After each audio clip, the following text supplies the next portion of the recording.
the choice to secure victory in Region 10 at the upcoming general elections.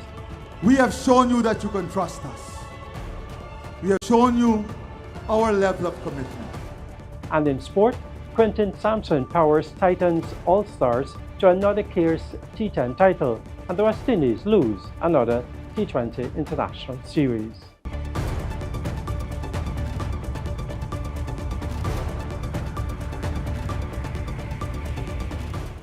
With the news, I'm Neil Marks. We're glad you could join us. Justice Roxanne George has been sworn in as the acting Chancellor of the Judiciary, while Justice Navindra Singh will be performing the duties of Chief Justice. They both took the oath of office before President Irfan Ali on Monday. The appointments came as acting Chancellor Justice Yonet Cummings-Edwards proceeded on leave. According to a release from the Office of the President, Dr. Ali stated that the appointments were made in the interest of maintaining continuity and ensuring the efficient functioning of the judiciary in the offices of Chancellor and Chief Justice. He added that the temporary filling of Justice Cummings-Edwards' absence reflects the administration's commitment to justice, fairness, and the rule of law, which are essential to the country's democratic framework. This move means that Justice George, the country's longest-serving acting Chief Justice, she's been in the position since 2017, will now also function in the top judicial role of Chancellor, the head of the Court of Appeal. Guyana's top judicial posts, Chancellor and Chief Justice, have remained substantively vacant for nearly 2 decades due to the constitutional requirement for agreement between the President and the Leader of the Opposition. Successive leaders have failed to find consensus, and efforts to break the deadlock have repeatedly collapsed. The Guyana Elections Commission on Monday issued a statement reminding all candidates and citizens that offering or accepting inducements in return for votes is a criminal offense. The Commission said it is an offense for any person, directly or indirectly, to offer any money, gift, and/or a loan to any voter to secure the vote of any voter at the elections. GECOM warned that violators face a fine and up to 6 months imprisonment on summary conviction. Those convicted may also be barred from contesting future elections. The People's Progressive Party took its re-election campaign to Linden on Sunday, making a passionate appeal for Region 10 support at the September 1st general and regional elections. Region 10 has long been a stronghold of the political opposition, but the governing PPP wants to clinch more votes here and finally take control of the Regional Democratic Council. That much was clear when various heavyweights from the party addressed the Linden crowd on Sunday. We have never won this region at the regional level, and we have had all sorts of disruption from the people who manage this region. Sabotage. They don't want Region 10 to progress because they can then say the PPP discriminates against you. So they will sabotage all of our activities. But tonight, I don't want to talk about those people. You know who they are. The Deron Adams and the Sarma Sullivan, who want you to believe that you can only make progress if you vote for them. That was the General Secretary of the governing People's Progressive Party Civic, Guyana's Vice President Dr. Barrett Jagdeo, speaking at the party's re-election rally in Linden. Sunday's event was filled with much energy, with hundreds of persons waving their flags at rousing campaign speeches and promises, or as they danced at a medley of songs performed by local artists. Jagdeo, a former president of Guyana, joined the festivities despite his sobering statements. Indeed, the PPC has not won this region before, as it has always been a stronghold of the political opposition. Still, the party wants to finally clinch the region. Guyana's President Dr. Irfan Ali, who is seeking re-election come September 1, made that clear. For me, the choice is clear. That choice is about your future. That choice is about the best possible Region 10. That choice is about expanding services to our Amerindian brothers and sisters and every village in the river. That choice is about the implementation of your priorities. We have shown you that you can trust us. We have shown you our level of commitment. And on September the 1st, together, we will show all of Guyana that we want this, we need this. Linden's own Mark Phillips, Guyana's Prime Minister and a former Army Chief, joined his party mates in urging the region to vote for the PPP. According to him, the party has shown that it is investing in what matters the most to residents. I was a little boy when the highway need major repairs. It was done by the PPPC. The AP and UAFC was in government for 5 years, 2015 to 2020, and plenty of our comrades lost their life or got injured on that highway that was deteriorating right in front of them, and they did nothing. We got into office and we mobilized over 160 million US dollars, and that road is being constructed, a safe road for the people of Region 10 to move from Georgetown to Linden. How can you vote for these jokers? They don't have your interest at heart. Comrades, they came to us and they said, the electricity in Linden, the demand is growing. What we did, we signed a contract for $27 million US, and you're gonna have the largest solar farm in this country, in the history of Guyana, right here in Linden, 50 megawatts of power. Hundreds listened and rejoiced as the PPPC spoke about making inroads in Region 10. The party will be keeping an eye on this battleground come Election Day. For the newsroom, Vishani Ragabir. When the newsroom returns, we hear about the construction of a new modern nursing school in New Amsterdam.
This is the newsroom. We're glad you could stay with us.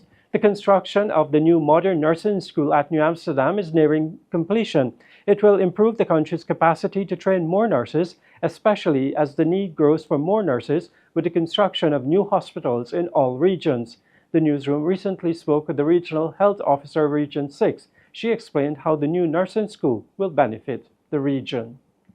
So it's a complete nursing school that comes with a laboratory, comes with practical stations, comes with a conference hall, and of course the classrooms for the nurses. So everything that they need for training. And for us in the past, for the last 2 years, we had issues with space, to accommodate 300 nurses. So we usually divided the group. We would do 50 here, 50 in Port Moran, 50 down Skeldon, and we do another 50 at Vrymans, where the old school is. But now with this brand new state-of-the-art nursing school that we have going up at Charles Place near Amsterdam, we won't have this issue anymore. And all the nurses can be trained in one specific center. So when we say we're doing training in Barbies, that will be the center for all nursing, and that's training. Now, it will also come equipped with a library. The lab is important because, nursing is a practical field. And when you want them to do certain procedures or you want them to do practicals, you have to bring them into the hospital. So now we'll have all the tutors, the senior nurses, the matrons, when they're doing their practicals, they can go to the school and do everything. And of course, it's fully high-tech. It's modern. It comes with internet. They will have computers and all of the above. And the nursing school is essential now that we have all these brand new hospitals and we are short of nurses. So we have to start training for long term. Because next 5 years, and to be honest, Neil, for next 5 years, we might need about 5,000 to 7,000 more nurses. And I'm talking from now, from what's about to happen, because you have more brand new health centers. We have more level 5 hospitals. We need these nurses, and also we need to get them, a percentage of them, I would say about 50% need to undergo specialty training. Now, for a nurse here to do specialty training, we have to send them all the way to Georgetown. So I'm hoping when the new nursing school is up and running, we can stop that, and we can get our own specialty or specialization done right here in Region 6. For you to be interested in a field like nursing, you have to have a passion. All right? I think now the tutors and the head nurses, they're being more vigorous with the selection, because for too long, people, they choose it as a way of gathering a paycheck, but we don't want that anymore. We want nurses who's actually interested, and they have a love, compassion that they can show to others when they're, in their ailing conditions.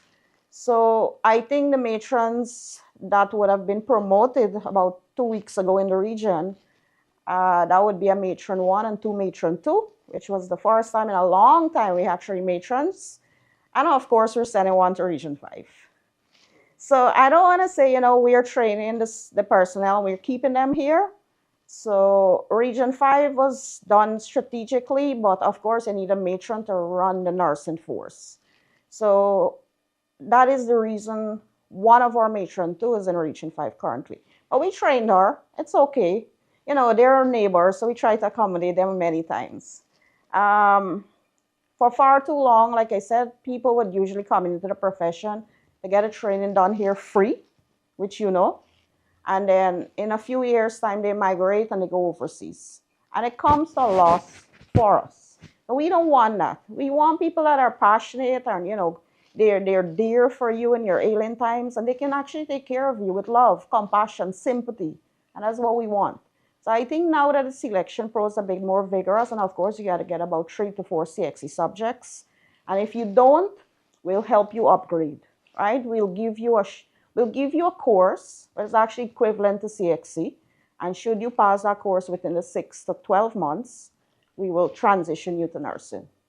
All right, so you can start as a junior nurse, which is basically a nurse assistant. And in a year, you can upgrade to the hybrid nursing training, which is a hybrid, as the word say. It's basically a crash course where we give them for about 12 months to 18 months. And then from there, you can upgrade to a midwife. So it's constantly changing. And yes, we're asking many young people to consider the profession because it's a noble one. all right, and taking care of someone's health is serious business.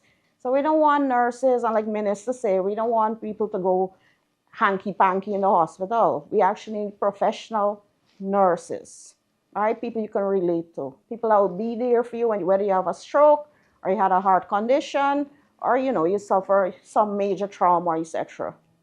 Training for a new round of mass drug administration to combat the disease that causes Bigfoot is underway, targeting regions 3 and 4.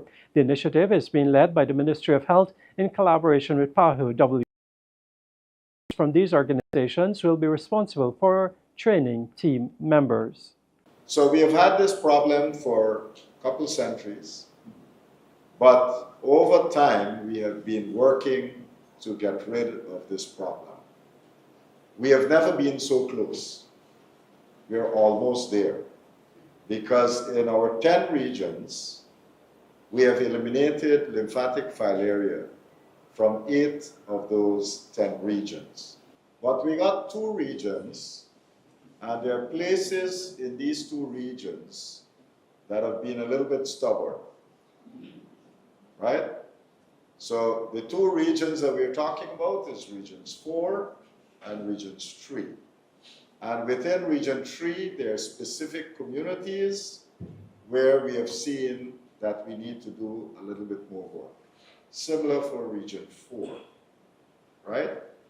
And that is why we are going back this year to ensure that we cover these areas thoroughly.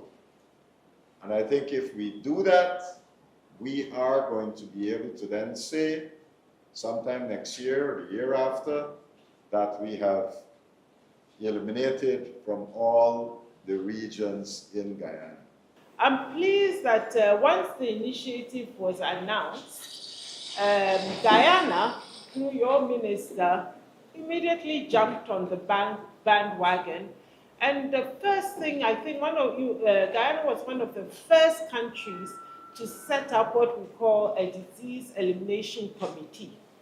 So one of the first countries to establish this committee to coordinate the elimination of different diseases. But also, Guyana is also one of the countries really working to eliminate lymphatic filariasis in the Americas. And I'm pleased also that Guyana was one of the countries that has worked really hard, even during the COVID-19 pandemic, I'm told, and I'm sure many of you were part of the campaign, to try and get the drugs to people in the communities. We know that this initiative uses 3 drugs, and those 3 drugs, you are here as field officers to administer them to your communities. You are here to ensure that people take these medications. And you are here to ensure that you reach the people. So what does this elimination mean for us as a people? It means that we're going to be protecting lives. We're not going to just talk about it, we're going to actually do it. And not just with medicine, but with trust and with compassionate action. It means that we'll be helping in suffering, and not in theory, but in our very own communities. Over the next 5 years, the People's Progressive Party has major plans for Region 10, according to President Irfan Ali, who on Sunday evening delivered a passionate address to residents in Linden and other areas. The president said his government will upgrade the Linden airstrip to a proper regional facility, invest in concrete drains to prevent flooding, support a tourism expansion plan and investment strategy for the region, and develop a modern services and engineering sector. We are going to deploy a massive plan in Region 10 to build back the entire drainage system with concrete drains.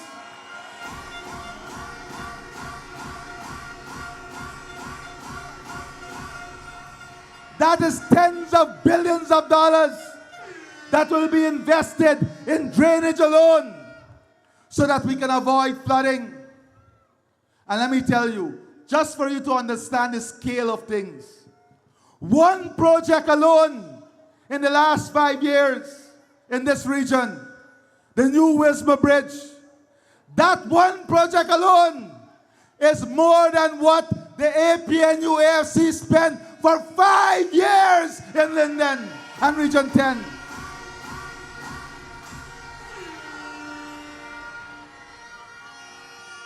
This is not fiction. These are the facts. This is the reality. When you vote on September the 1st, you are voting for a strong, stable, and secure future with the People's Progressive Party Civic.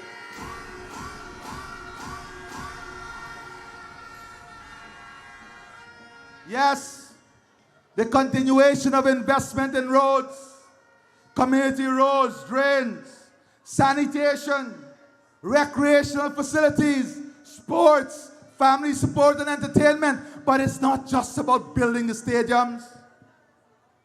It is ensuring that we build an ecosystem around the stadium that will bring international and regional events here in Region 10 so it can create demand, it can create business, it can bring people to fill up the rooms, fill up the restaurants, and buy the services that the people in the region provide. More news after the break. Stay with us.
Welcome back. This is the newsroom. Former People's National Congress reform member and parliamentarian German Figueira on Sunday took to the People's Progressive Party campaign stage in Linden. Before he addressed his hometown crowd, Figueira spoke with the newsroom's Vijani Raghuveer about his reasons for supporting the party he once opposed and shared his expectations for the years ahead should the PPP and President Irfan Ali be re-elected. Figueira also vowed to remain the same outspoken man who is unapologetic about pushing for development in Linden. The government has invested in several signature projects. The Linden to Georgetown repavement road, Linden Highway, is being done. The Linden to Lethem Highway is being done. We would have been told that we were going to get a 2-lane bridge. The government is building a 4-lane bridge. We were told that we were to get schools. We are seeing that the government has invested in the Bamia Primary School. There's a new nursery school in Amelia's Ward, a new nursery school in Wizrock. There's 3 new secondary schools that is going to be built in Region 10. The Christianburg Wisma Secondary School and 2 new secondary schools for the very first time in the Borbis community, right here in Region 10. We have the biggest agricultural production being done right here in Region 10 with the planting of soya and corn. We have the biggest dairy facility that is being, not in Guyana, but in the entire Caribbean, that is being built right here in Region 10 in Moblissa. So those are some of the signature projects, including the Mackenzie Stadium and soon to be completed the synthetic track. So we are seeing a lot of development happening. Farmers now in the community can take their produce to be processed at the processing facility in Wutuko. So I don't see these developments as evidence of marginalization, evidence of discrimination. In the next, let's say 5 years, an election cycle, what do you think are some things that must be done in Linden to help Lindeners or Region 10 as a whole? So the government has gone into the direction of mega agriculture projects, soya and beans. But I believe we need to encourage most of the constituencies. Linden has 8 constituencies. So if the government can expand its shade house program, for example, in all of the 8 constituencies as well as the outskirts region of Region 10, and put people within the community to get involved in shade house farming, in small production of poultry, and give each constituency 1,000 chickens. The customer base is already in the constituencies, so they don't have to look for market. So that in itself, it creates employment and it helps to address the issues of cost of living. Because one, you're producing more, the prices goes down. So these are some of the things I believe that the government should do. Equally, the road to Lethem presents an enormous opportunity for trade. So Linden now has access to the economic giant in South America, that is Brazil, as well as all of the other countries that make up South America. That corridor is going to pass through Linden. So enormous opportunities will be created. So I want on that corridor for Linden people to own land along that corridor there so they could invest in businesses. I hope that the government will give serious consideration to setting up an industrial zone, a duty-free zone right on that corridor and provide land for people to put businesses, hotels, gas stations, processing plants. These are some of the initiatives I want the government to focus on. Have you lost support, particularly in Linden or particularly in Region 10, because of what you believe? I am the same German Figueira. I have not changed. I am just batting for a team that I believe that the captain knows what needs to be done and he's doing it. But I will continue to be the same German Figueira that the people gravitated to, that the people love. And I can understand the emotions of some people because they are upset how I was treated. I'm now a part of this organization because of all that I would have expressed, and equally because I feel valued, I feel respected by this organization, the love they would have shown me. So I will continue to advance the cause of the people of Linden and Region 10. As Suriname's oil and gas industry expands, Suriname's ambassador to Guyana has reaffirmed her country's commitment to cooperating with Guyana to further develop the sector. In a recent interview with the newsroom, the ambassador noted that Suriname has been producing oil and gas for over 45 years. However, with offshore production now underway, discussions with Guyana have intensified. With regards to our oil and gas industry, I must say that both governments have already been in talk, Guyana and Suriname, to see how we can work together, sharing knowledge and make the best out of our oil and gas industry. Suriname has been in the oil industry with regards to onshore for 45 plus years, and now with the offshore industry, we are also looking at the way Guyana did things so that we can learn from Guyana. We just recently had a new government and first female president as well, which is commendable. And I think that in the not too short distance, both presidents will meet and advance the bilateral agenda. We will look at areas of mutual interest, and yes, we will take it from there then. The Ministry of Education is conducting a massive revamp of nursery education across the country, with more schools being rebuilt, expanded, and newly constructed. Education Minister Priya Malikchand said last week that the government is aiming to improve the education system by ensuring every child attending nursery school leaves with skills that were not compulsory before 2025. A new program included in the nursery curriculum will ensure that students can read and write properly. Program that is going to not only make your children learn to read and write and play, but make them interactive. And make them do that in an interactive way. And you're going to see, because that's our aim, every child leaving nursery 2 must be able to read and write at that age appropriate level and understand. And our aim, on the 7th, we're launching a national literacy program. The aim of that program is to make sure every single child by grade 4 is reading, writing, and understanding. Because what we have been seeing is children reaching grade 6 and they can't answer a single question. We are extending 39 nursery schools across Guyana.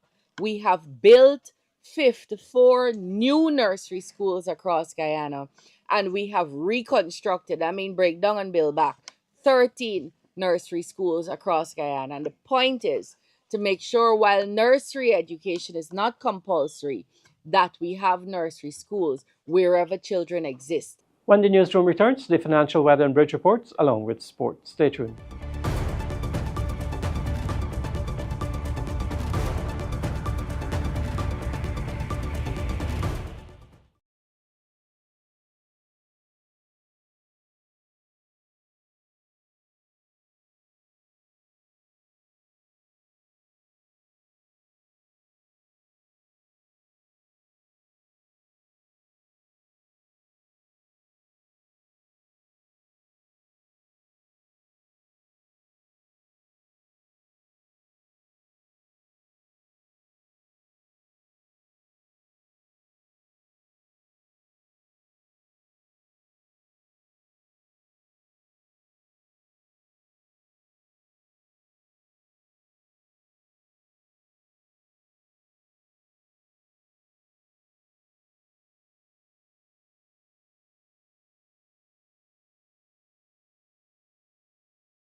This is the newsroom. It's time for sport. We begin with cricket.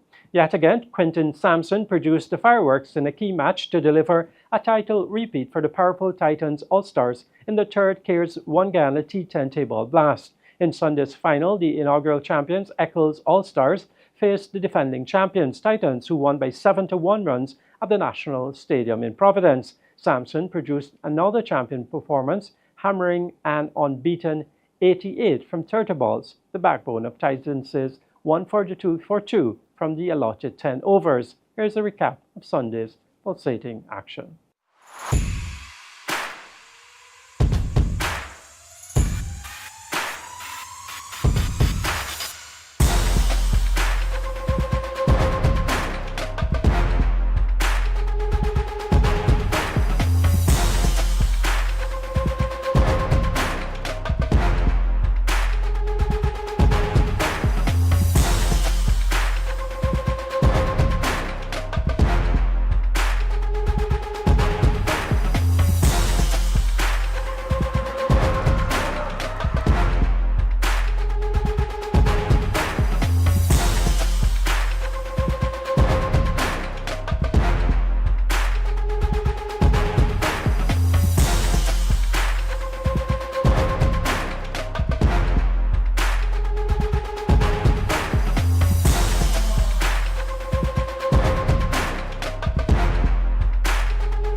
Champions of the Kares Guyana T10 Table Blast 2025.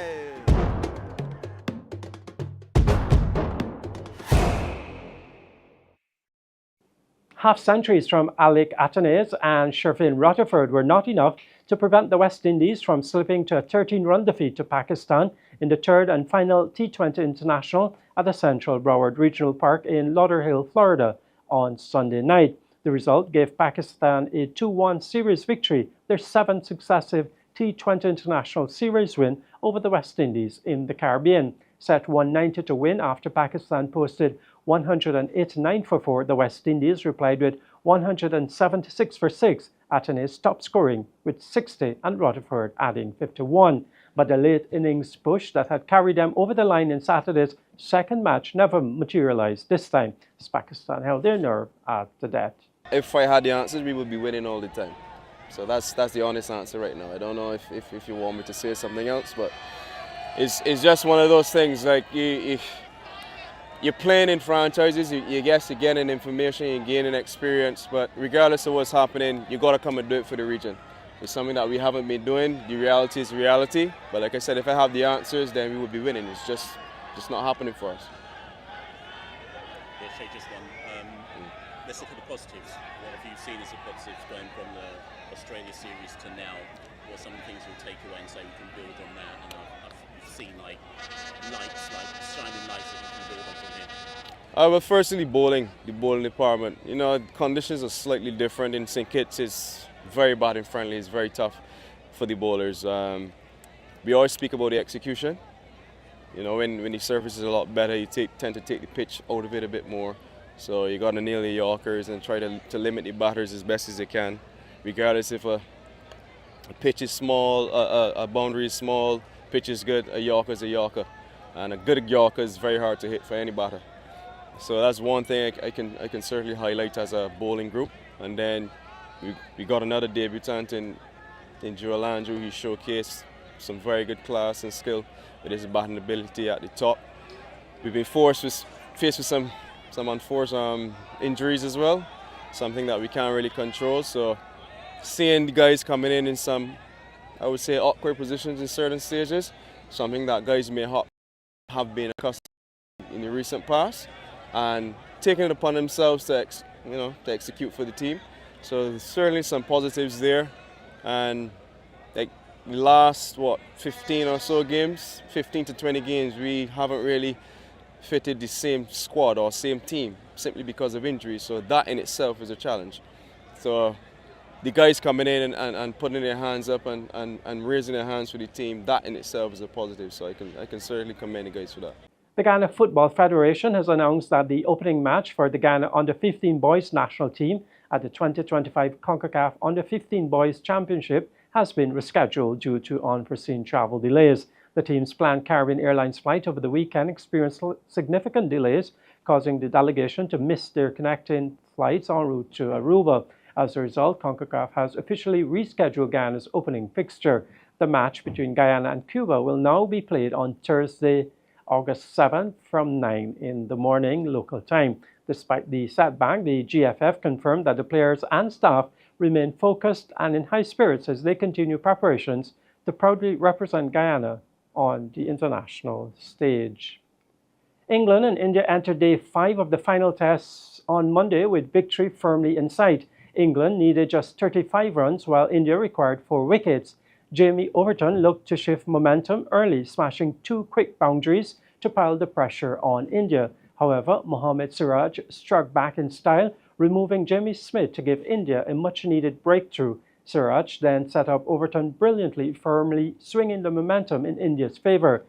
Prasid Krishna soon joined the action, delivering a searing Yorker that rattled the stumps to dismiss Josh Tongue, bringing India close to a famous win. Chris Woakes heroically walked out to bat despite battling a shoulder injury, keeping England's hopes alive. Finally, Siraj rattled the off-stump of Gus Atkinson, handing India a memorable victory by the barest of margins, just 6 runs, and levelling the series 2-2, thrillingly.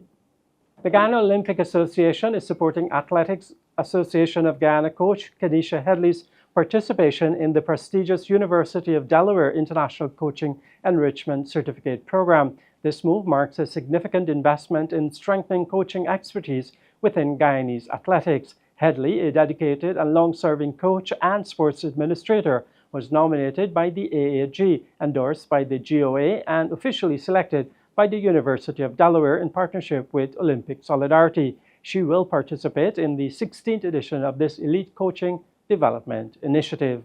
And that's our broadcast for this evening. I'm Neil Marks. Remember, you can get the latest breaking news and sport at newsroom.gy. Take care.